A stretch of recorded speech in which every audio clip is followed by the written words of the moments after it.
Na mtazamaji, katika makala ya Ifahamu China tunaangazia jinsi China inavyozidi kuimarisha maendeleo katika kubuni nafasi za ajira na kuimarisha hifadhi ya jamii kupitia utekelezaji wa mpango wa 14 wa miaka mitano kati ya mwaka 2021 na 2025, ikilenga kuhakikisha ustawi wa wananchi na maendeleo endelevu ya kijamii. Na mtazamaji, habari hiyo itakuwa inajiri, lakini kwa sasa naomba kwamba nivuke katika upande mwingine ama kwenye upande mwingine wa studio, ambaye tutakuwa naye mchanganuzi wa masuala ya uongozi Sami Meli, ambaye atakuwa anagusia hotuba ya rais ambayo itakuwa inakujia hapo alasiri. Kwa heri kwa sasa, usiende mbali. Mie wako Sheila Kayaro Yogo.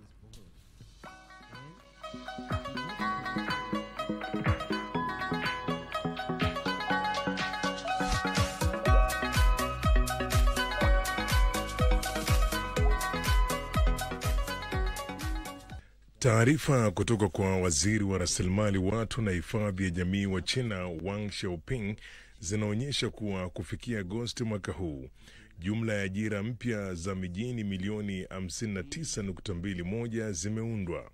Idadi hiyo imezidi lengo lililowekwa la ajira milioni 55, ishara kwamba soko la ajira nchini humo linaendelea kuimarika licha ya changamoto za kiuchumi za kimataifa.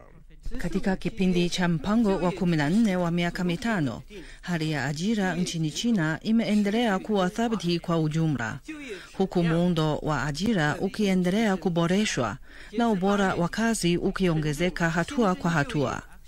Kufikia mwisho wa Agosti, jumla ya ajira mpya za mijini milioni 59.21 zimeundwa kote nchini, zikizidi lengo la milioni 55. Mbali na sekta ya ajira, China pia imefanikiwa kusogeza mbele mageuzi muhimu ya hifadhi ya jamii. Hatua zilizochukuliwa zinajumuisha kuratibu kwa kiwango cha kitaifa mfumo wa pensheni kwa wafanyikazi wa makampuni, pamoja na kuhamisha usimamizi wa bima ya ukosefu wa ajira na bima ya fidia kwa wafanyikazi chini ya majimbo. Hatua hizi zimeimarisha ufanisi na usawa wa mfumo mzima.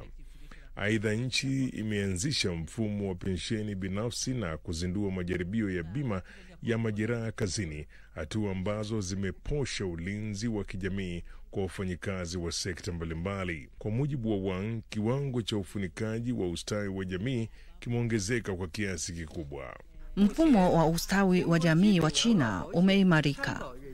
Hadi sasa idadi ya watu wanaonufaika na mifuko ya msingi ya pensheni imefikia bilioni 1.072, ikiwa ni ongezeko la watu milioni 73 ikilinganishwa na mwisho wa mpango wa 13 wa miaka mitano.